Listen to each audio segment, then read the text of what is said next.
And ఇప్పుడు తనికెళ్ళ భరణి గారిని మాట్లాడవలసిందిగా కోరుకుంటున్నాం. Sir please.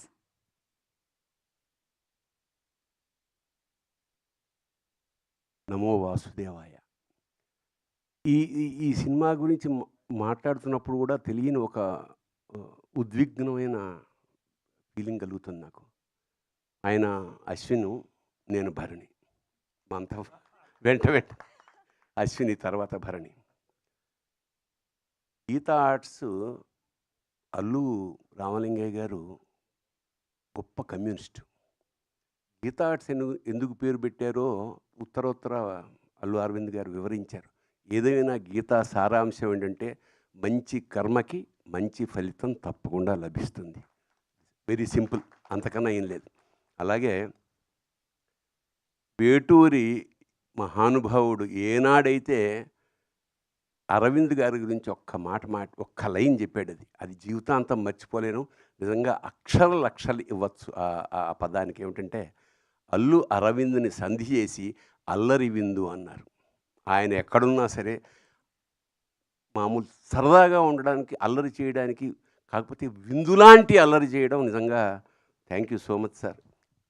అరవింద్ గారిని చాలా తక్కువ సార్లు కలుస్తాను, కానీ ప్రతిసారి ఓ మొమెంటరీ, ఓ జ్ఞాపకంగా మీకు మాత్రం ఖచ్చితంగా మా ఇద్దరి మధ్య అలా మిగిలిపోతుంది. అలాంటి అరవింద్ గారు నాకు ఫోన్ చేసి, ఇలాగా ఈ సినిమా అవుతుంది, దయచేసి ఖాళీగా ఉంటే మీరు ఒకసారి చూడండి అంటే. నేనే ఎందుకు చూడాలి సార్ అంటే, దాని గురించి మాట్లాడగలిగిన కొంచెం సాహితీ వ్యవసాయం చేస్తున్న వాళ్ళతో అంటే ఆ లెక్కన జొన్నవితులు గారు కూడా ఉన్నారు కదా అన్న. నేను ఆయన కూడా పిలిచానండి అన్నాడు తమాషాగా.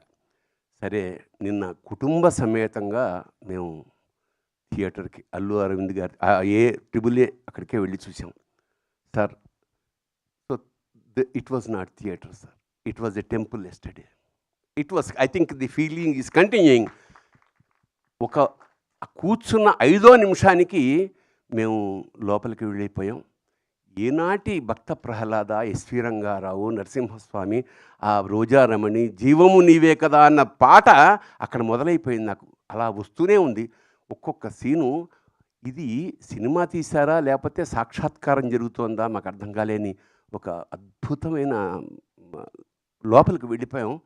దాదాపు ఒక 20-30 సార్లైనా కళ్ళు చెమర్చే ఈ భావన, the way how you tackled అంటే కొత్త డైమెన్షన్స్. ఇప్పుడు ఇందాక అమ్మాయి చెప్పింది మా యాంకర్, వాడిని విష్ణు ఎత్తుకోవడం వరకు ఆ కళ్ళల్లో ఆయన చూపించిన ఆర్ద్రత నిజంగా విష్ణువు అంటే తప్పకుండా మనకి దర్శనం అవుతుందా అని మేము జన్మజన్మలు ఋషులు తపస్సు చేస్తే ఎలా వస్తుందో అలాంటి ఒక గొప్ప తపస్సు చేశాడు అశ్విని. సో మీకు లభించిన అదృష్టం కాదు సార్, యావత్ ప్రపంచానికి కూడా విష్ణుమూర్తిని, నరసింహస్వామిని దర్శనం చేయించేశారు. ఆ చివరి మూమెంట్ ఏదైతే ఉందో ఆ 20 నిమిషాలు అంటే సభాముఖంగా మేము పిలవడానికి కూడా కారణం ఇది పూర్వజన్మల పుణ్యం. ఈ సినిమా చూడడం యోగం అన్నమాట. ఖచ్చితంగా ఒకసారి కాదు, ఎన్నిసార్లు మేము చూడాలో నాకే తెలియట్లేదు. ఎన్నిసార్లు చేసినా కొత్త ఎక్స్పీరియన్స్. ప్రతి క్షణాన్ని ఈ మధ్యకాలంలో ఎంజాయ్ చేసిన పరిపూర్ణమైన సినిమా ఇది. ఆ గ్రాఫిక్స్ జనరల్గా ఏమిటంటే గ్రాఫిక్స్లో చాలా రకాల లోపాలు ఉంటాయి, కానీ ఇక్కడ ఏమంటే ఆ భావాలతోటి, వాళ్ళ కదలికలతోటి, ఆ డీటెయిల్స్ తోటి, ఆ కళ్ళల్లో ఉండే కరుణతోటి మొత్తం కబ్జా చేసేసారు మా మనస్సులు, హృదయాలు ద్రవించేసాయి.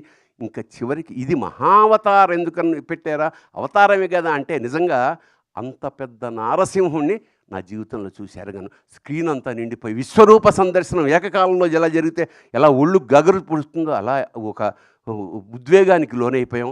నిజంగా ఇది రసాత్మకం, కళాత్మకం. ఇంకోటంటే ఒక్క విషయం చెప్పాలి, ఇది తీసిన వాళ్ళు, చేసిన వాళ్ళు, రాసిన వాళ్ళు, తీసిన వాళ్ళు, చూసిన వాళ్ళు కూడా ధన్యులే. అంత అంత అంత గొప్ప అనుభూతిని కలగజేసినగా సార్. నిజంగా ఎప్పుడో తప్ప సినిమాలకి వెళ్ళమండి. ఏదో రెగ్యులర్గా అదే వృత్తి కదా, పెద్ద సినిమా ఏం చూస్తాను అన్న అంటే మిఠాయి కుట్టువాడు మిఠాయికి షాపు తిన్నట్టు. బట్ నిన్న వెళ్ళకపోయి ఉంటే మా జీవితంలో చాలా కోల్పోయి ఉండేవాళ్ళమేమో అనిపిస్తుంది. తప్పకుండా మళ్ళా చూడాలా.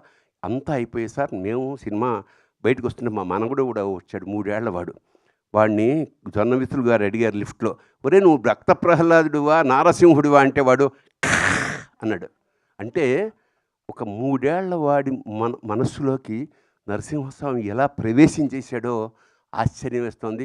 ఈ సినిమా సార్ మీరు 2 ఏళ్ళకి ఒకసారి ప్లాన్ చేస్తున్నారు కదా! I think that will run for 2 years sir continuously. Yes. Then only you have to take another project. అట్లాగా I think it's a big project ఇది Lord has given you sir. I think this is the greatest opportunity of our lives. ఒక cinema ఒక కావ్యంలాగా, అలాగే సనాతన ధర్మాన్ని ఇంత అంటే ఎక్కువ ప్రచారం ఏమి అక్కర్లేదండి. ఒక్కసారి సినిమా చూస్తే అది గుండెల లోపలికి వెళ్ళిపోయింది.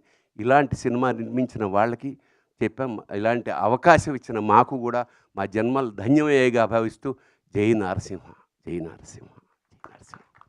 Thank you sir.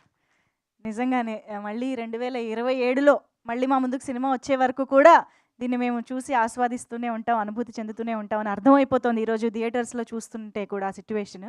So thank you so much Bharani.